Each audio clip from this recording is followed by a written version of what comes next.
Toshakhana case की आज Adiala jail में समाप्त थी। ये पहला केस नहीं है, ये चौथा केस है। एक दफा सजा हुई, दूसरी दफा सजा हुई, मुख्तलिफ सजाएं, यानी नया से नया एक ही मामले के ऊपर नया केस बनाया जा रहा है। कानून ये है कि अगर एक जुर्म होगा तो उसके ऊपर एक कार्रवाई होगी। यहां पर तो जुर्म ही नहीं हुआ, ना खान साहब ने किया, ना बुशरा बीबी साहबा ने किया। उसके बावजूद ये पॉलिटिकल विक्टिमाइजेशन जो है वो जारी है। आज इस केस के अंदर कार्रवाई आगे नहीं बढ़ सकी। 2 तारीख तक समाअत मुलतवी हुई है। खान साहब से वकला की और फैमिली की मुलाकात हुई है। उन्होंने तमाम अपना मौकफ बताया है। इसके अलावा 3 बेल्स खान साहब की डिस्ट्रिक्ट कोर्ट के अंदर वो लगी हुई थी। जहां तक बात है कि ये केसेस कौन से हैं, आपको बताया था कि दफा 109 के ऊपर, यानी इमा का रोल है कि खान साहब की इमा के ऊपर ये हुआ। तो ये केसेस जो हैं, ये जो बेल्स हैं, एक साल से लटकी हुई हैं। 3 कल बेल्स लगी हुई थी, एक साथ बुशरा बीबी साहबा की भी लगी हुई थी, 3 ये हैं। तो ये केसेस खत्म नहीं किए जा रहे, इनके ऊपर डिसीजन नहीं दिया जा रहा। उसकी वजह यह है कि देख रहे हैं कि कहीं और मुकदमात अगर खत्म होते हैं तो यहां पर बिल्स खारिज करके तो उसमें गिरफ्तारी की जाए। अच्छा, वीडियो लिंक के बहाने, वीडियो लिंक पर आज भी खान साहब को पेश नहीं किया गया। बहरहाल ये सूरत हाल है। इसके साथ साथ डॉक्टर की जो है वो एक्सेस के हवाले से हमने इस्तदा की थी इस्लामाबाद हाई कोर्ट में, जिसमें फैसल साहब उनको अलाउ किया गया था कि वो मेडिकल बोर्ड के अंदर उन्हें शामिल किया जाए। तो हमने एक जो है वो दरखास्त दी जिसमें हमने इस्तदा की कि डॉक्टर फैसल अवेलेबल नहीं है, तो लिहाजा डॉक्टर आसम जो है वो खान साहब से जाकर उनका चेकअप वगैरह करें।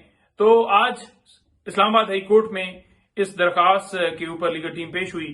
तो इस्लामाबाद हाई कोर्ट ने कहा कि हम इसके ऊपर ऑर्डर जो है वो जारी करते हैं। इसके अलावा जो खान साहब के ऊपर सख्तियां की गई हैं, सख्तियों के हवाले से अगर बात की जाए तो जैसा कि खान साहब की बहन अलीमा खानम ने आपको बताया, जैसा कि दीगर वकला बता रहे हैं कि जिस तरह से खान साहब के साथ सलूक किया गया 3 तारीख से लेकर अब तक जो सख्तियां की गई वो सारी सूरत से आप आगाह हैं। तो उस को जो है वो हमने देखते हुए इस्लामाबाद हाई कोर्ट से रजू किया, जिस पर आज समाअत थी। तो मौजूद अदालत ने जो फरीकैन हैं उनको नोटिस जारी की हैं और जब वो आएंगे, पेश होंगे, अपना मौकफ देंगे, तो फिर अदालत जो है उसके ऊपर हुक्म जारी करेगी। जो खान साहब का हक है जेल मैनुअल के मुताबिक, वो इस वक्त सजा याफ्ता मुजरिम नहीं है, वो एक आम कैदी हैं। तो जो उनका हक है वो दिया जाना चाहिए। उस हक से महरूम करना, तो ये सिर्फ और सिर्फ इसलिए कर रहे हैं कि उनको किसी सूरत तोड़ा जा सके, लेकिन ये इनकी भूल है। ये सारे हथकंडे कर लें, ऐसा मुमकिन नहीं है। तो लिहाजा उसमें ये कार्रवाई हुई है। उसके अलावा Al-Qadir trust case, Al-Qadir trust case में अदालत ने 10 दिन का टाइम जो है वो नैब की टीम को दिया है। अब देखें, जहां पर सजाएं देनी हो, रात दिन ट्रायल आपने देखा चल रहे हैं, जारी हैं। जहां पर कोई मामला हो कि जनाब यहां पर बरीयत की दरखास्त है, तो उस पर टाइम जो है भाग के अदालत भी दे देती है। 14 दिन को उन्होंने टाइम मांगा था, तो अदालत ने 10 दिन का टाइम दे दिया।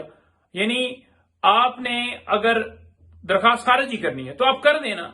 ये कौन सा स्पीडी, जहां पर आपने सजा देनी हो, फिर उधर आप कहते हैं जी कि स्पीडी जस्टिस, स्पीडी जस्टिस। ये कौन सा जस्टिस है जहां पर सजाएं झूठे केसेस के अंदर देने के लिए स्पीडी लगाई जाए? जहां पर बरीत का मामला है तो दरखास्त को लटका दी जाए। तो उसे आज जो है डिसाइड नहीं किया गया। खान साहब और बीबी साहबा की हद तक जो बरीत की दरखास्त थी उसमें उस मामले को लटका दिया गया। तोशाखाना जो केस है पार्ट 1, उसके अंदर जो सजा हुई, सजा उसके खिलाफ हमने जो है अपील दायर की हुई थी, तो लिहाजा वो अपील आज लगी हुई थी। तो जहां तक बात है कि उसके अंदर क्या हुआ, उसके अंदर ये बहाना बनाया गया कि जो आज है, आज खान साहब की हद तक जो है केस के ऊपर, दरखास्त के ऊपर समाअत है, बुशरा बीबी साहबा की हद तक जो है वो नहीं है, तो लिहाजा उसको भी साथ फिक्स किया जाएगा और फिर इकट्ठा डिसाइड कीजिएगा। उसके अंदर 14 तारीख दे दी गई। मतलब ये है कि पहले सजाएं दो, फिर उसको जो है वो अगर कोई बंदा रजू करे उस फैसले के खिलाफ तो उसके ऊपर जो है वो लटकाओ। अब खान साहब की डिस्क्वालिफिकेशन जो है वो इस चीज के साथ जुड़ी है कि उनकी जो है वो सजाएं मुअत्तल तो हो गई, लेकिन जो उनकी कन्विक्शन है वो बाकी है।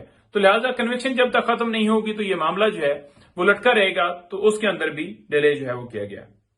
इसके अलावा इंतजार हुसैन पंजोथा, इंतजार हुसैन पंजोथा मेरे बड़े भाई, उनकी अगर बात की जाए तो उनकी रिकवरी के लिए हमने सदा की थी इस्लामाबाद हाई कोर्ट में। तो बार बार यही पुलिस की तरफ से बताया जाता रहा जी कि हम देख रहे हैं, ट्रेस कर रहे हैं, गाड़ी इधर गई, गाड़ी उधर गई, उस जगह पर पहुंचे, इस जगह पर पहुंचे। ताहल ان کو بازیاب نہیں کیا گیا. آج 21 دن ہو گئے.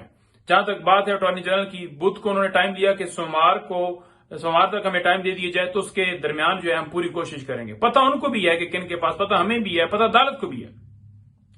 سوموار کو انہوں نے کہا جی کہ میں آج مصروف ہوں تو منگل کے لیے جو ہے وہ ڈیٹ رکھ دی جائے. اب منگل آج رکھی گئی ڈیٹ، اس میں آج پھر وہ پیش ہوئے. انہوں نے کہا ہے جی کہ جو ہے وہ عدالت کو یقین دہانی کرواتے ہوئے جناب کے جمعے تک جو ہے وہ ہمیں ٹائم دیے جائے، یعنی 2 دن مزید دیے جائیں اور انشاءاللہ ہم پازیٹیو رپورٹ دیں گے. اب پازیٹیو کیا رپورٹ آپ نے دینی ہے؟ آپ بندے کو بازیاب کروائیں. تو اس کے اندر یہی صورتحال ہے کہ ایک بندے کو دن دہاڑے اغوا کیا جاتا ہے اور آپ کو پتہ ہی ہے پھر کیسے اغوا کر کے ویگو ڈالے والے لے جاتے ہیں، اور پھر اس کے بعد اس کا کوئی سدباب نہیں ہے. فیملی چلا رہی ہے، ان کے جو ہے وکلا چلا رہے ہیں، پاکستان کے اندر ہر بندہ آواز بلند کر رہا ہے، میڈیا والے دوست کر رہے ہیں، لیکن کسی کے اوپر جو ہے وہ کوئی اثر نہیں ہو رہا. اس کے ساتھ علی امین بھائی نے درخواست دی تھی خان صاحب سے ملنے کے حوالے سے. اس درخواست کے اوپر بھی جو ہے وہ جیل احکام سے جو جواب ہے وہ طلب کیا گیا ہے، اور اس کے اوپر جو بھی پھر فیصلہ آئے گا آپ کے سامنے آئے گا، وہ ملاقات کرنا چاہتے ہیں.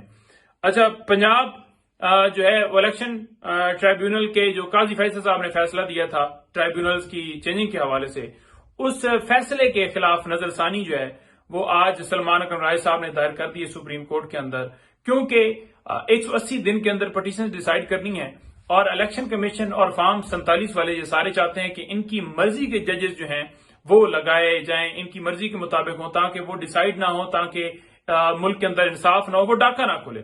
تو لہٰذا جو قاضی فیصل صاحب نے ایک سیاہ فیصلہ دیا، انہوں نے پوری اپنی ہسٹری کے اندر سیاہی دی ہے، اس فیصلے کے خلاف نظر ثانی درخواست دائر جو ہے وہ کر دی گئی ہے. آج کی یہی تفصیلات ہیں. بہت شکریہ.